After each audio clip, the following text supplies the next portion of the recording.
सगाई से बच के भागने के लिए मैंने काफी सोचकर एक प्लान बनाया था, लेकिन ऊपर वाले का कोई और ही प्लान था। वीरा सिंह के आदमी जो घर में घुसे थे, उन्हें लगा कि विनय वो लड़का है जिससे देवराज की बहन की शादी होने वाली है। तू ही दूल्हा है ना बे? तू ही है ना? ये साला देवराज की बहन से शादी करके घर का जमाई बन जाएगा। मार दो साले को, खत्म कर दो इसे।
तुझे यहाँ अंदर किसने आने दिया? नाम बता। किसने?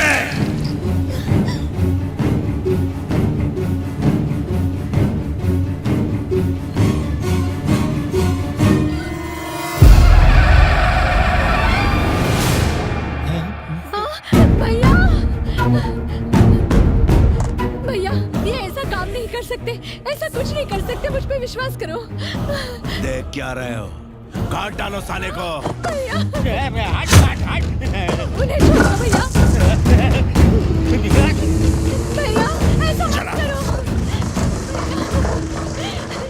भैया वो आपके बहनों ही है, मेरा सुहाग मत उजाड़ो भैया। इसके चलने के बाद जो राख बचेगी उसे अपनी मांग में भर के बैठी रहे।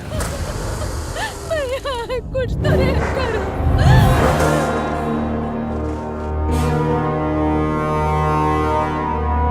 तुम जानते नहीं उसने क्या किया? घर के दरवाजे खोल के उसने दुश्मनों को अंदर घुसने दिया।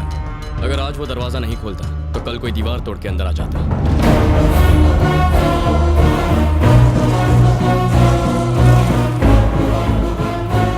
आपकी बहन इस रिश्ते से खुश नहीं है, मैं उससे प्यार नहीं करता, हम दोनों ये शादी नहीं करना चाहते।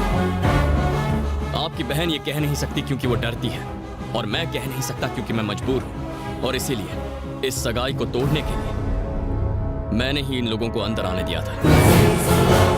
मैंने शर्त लगाई थी कि आपसे पेपर्स निकाल कर रहूंगा, इसीलिए मैं खामोश रहा।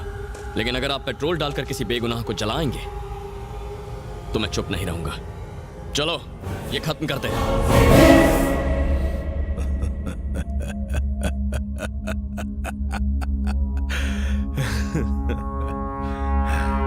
जिस खूंखार हैवान को मैंने अपनी बीवी से 20 साल तक छुपा के रखा था, तू उसे ललकार कर बाहर निकालना चाहता है।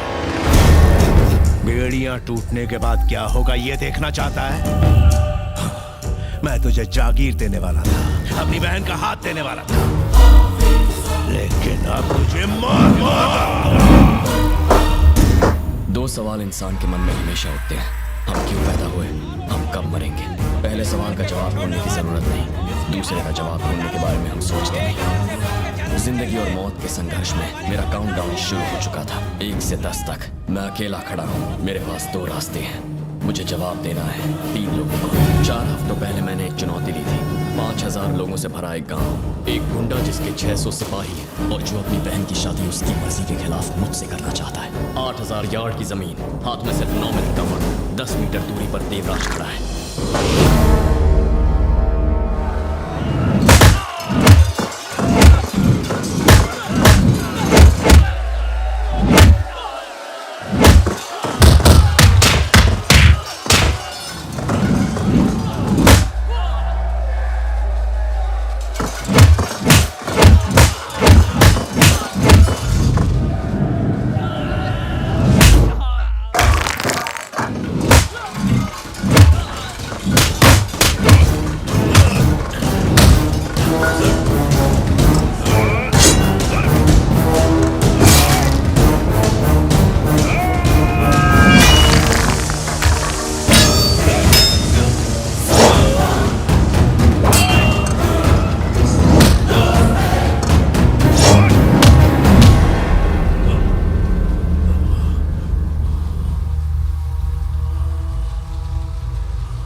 ये क्या हुआ बेटा?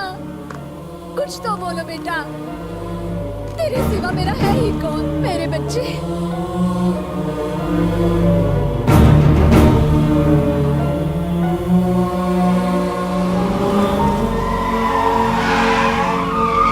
वानी, ये गलत रास्ता है। अरे ये जो रास्ता लेगी वही सही होगा।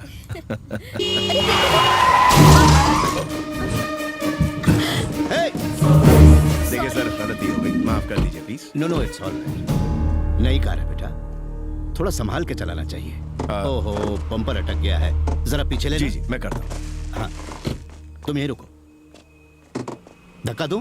हाँ जी। पीछे जाओ। हाँ। ए, हटाओ!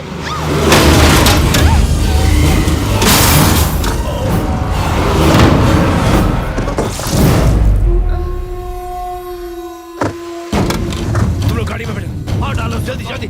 कोई बच के जाने ना पाए। लाशों के ढेर बिछा दो। जल्दी जल्दी गाड़ी में बैठो।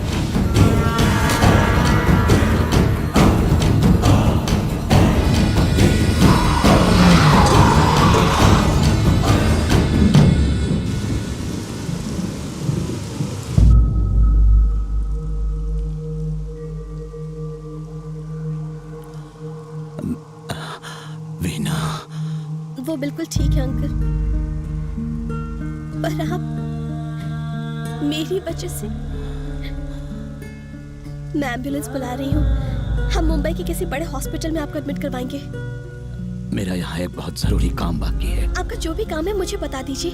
बेटा, वो मैंने एक प्रॉपर्टी अपने दोस्त को बेची थी, किसी ने उस पर कब्जा कर लिया। वो इसी गांव का ही है। मुझे उससे बात करनी है।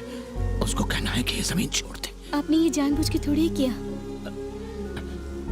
पता चलने पर कुछ नहीं किया तो ये चीटिंग होगी, और मैंने कभी किसी को धोखा नहीं दिया। मुझे ऐसा कुछ नहीं करना जिससे मेरे दोस्त को नुकसान हो। मुझे उससे बात करनी है। आपके साथ ये किसने किया है? आप बस नाम बता दीजिए, मेरे भैया यहाँ सब कुछ संभाल लेंगे।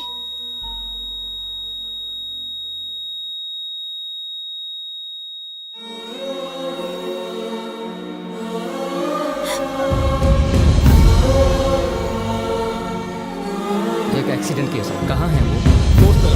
मुझे उनका बयान लेना होगा। उनकी हालत बहुत खराब है। पुलिस अगर आपको ले गई दीदी तो दादा हमें जान से मार डालेंगे। जल्दी चलिए।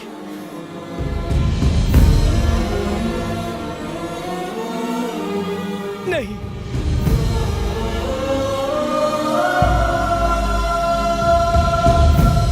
तुम्हारे पापा मेरी वजह से मारे गए। अब मेरे लिए तुम जान मत देना। उस हादसे के बाद से हर रोज मैं ये बोझ अपने सीने पर लेकर जी रही हूँ। अब मैं और नहीं सह सकती हूँ। नहीं भैया, इसे छोड़ दो। देवराज, चाकू के वार से कहानी खत्म होती है। चाकू नीचे फेंक दो और एक नई कहानी शुरू करो।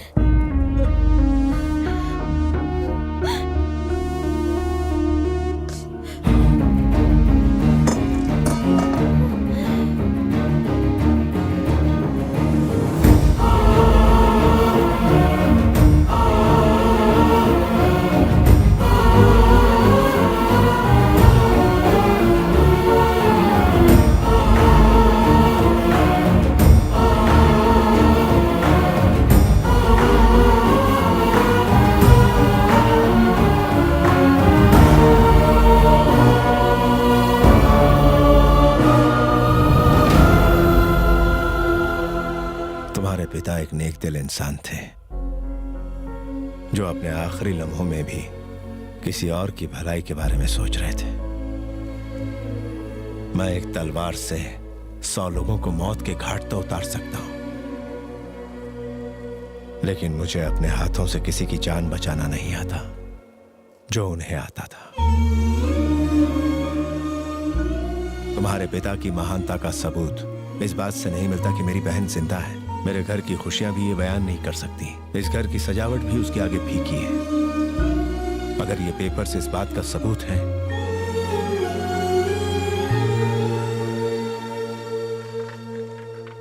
तो रख लो इसे।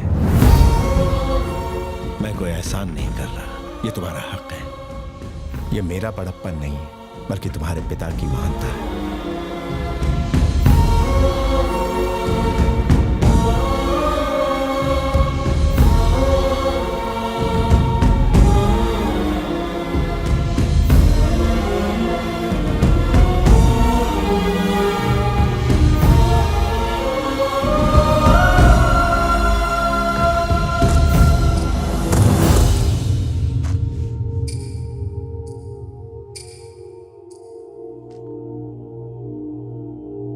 ठीक 12 बज रहे हैं। तुम्हारी मोहलत खत्म हुई। इन पेपर्स के लिए मैंने अपनी बेटी को खतरे में डाला, अपनी पत्नी से परायों जैसा बर्ताव किया।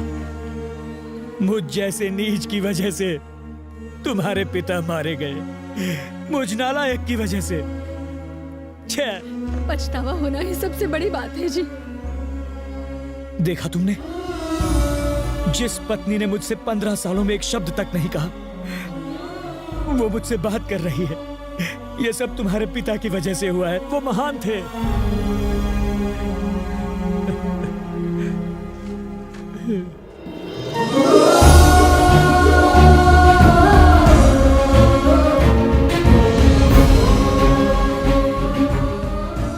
आपने मुझे जन्म दिया पापा। आपने उस लड़की को एक नई जिंदगी दी। जो आदमी आपसे नफरत करता था वो आज आपके गुण गा रहा है। आपने मेरा मिलन उस लड़की से कराया जो मुझे बहुत चाहती है। अगर हम दूसरों का भला करें तो हमारा अच्छा ही होगा।